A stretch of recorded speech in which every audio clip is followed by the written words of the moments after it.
Vadakara Pazhankavu fire station റോഡിന് സമീപം national ഹൈവേയിൽ കുടിവെള്ള വിതരണ പൈപ്പ് പൊട്ടി പാഴാകുന്നത് ലക്ഷക്കണക്കിന് ലിറ്റർ വെള്ളം. പുതിയാപ്പ് ടാങ്കിൽ നിന്നും വീരഞ്ചേരി വാട്ടർ അതോറിറ്റി ഓഫീസിലെ മെയിൻ ടാങ്കിലേക്ക് വെള്ളം വിതരണം ചെയ്യുന്ന പൈപ്പാണ് പൊട്ടിയത്.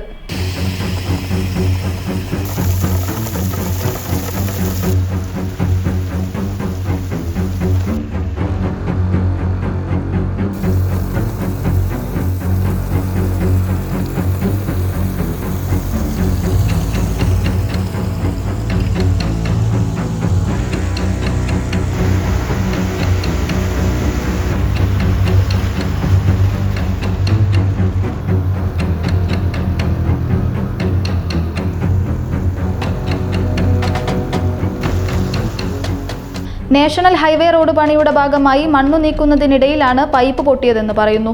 ഇത് കാരണം വടകര മുനിസിപ്പാലിറ്റി തീരപ്രദേശങ്ങളിലേക്കുള്ള വിതരണം തടസ്സപ്പെട്ടിരിക്കുകയാണ്. ഇങ്ങനെ തകരാറാകുന്ന പൈപ്പുകൾ ഹൈവേ അധികൃതർ റിപ്പയർ ചെയ്തു തരേണ്ടതാണെന്നും ഇതിലുള്ള നിസ്സംഗത കാരണം പഴി കേൾക്കുന്നത് വാട്ടർ അതോറിറ്റി ജീവനക്കാരാണെന്നും ഉദ്യോഗസ്ഥർ പറഞ്ഞു. Parco Gold and Diamonds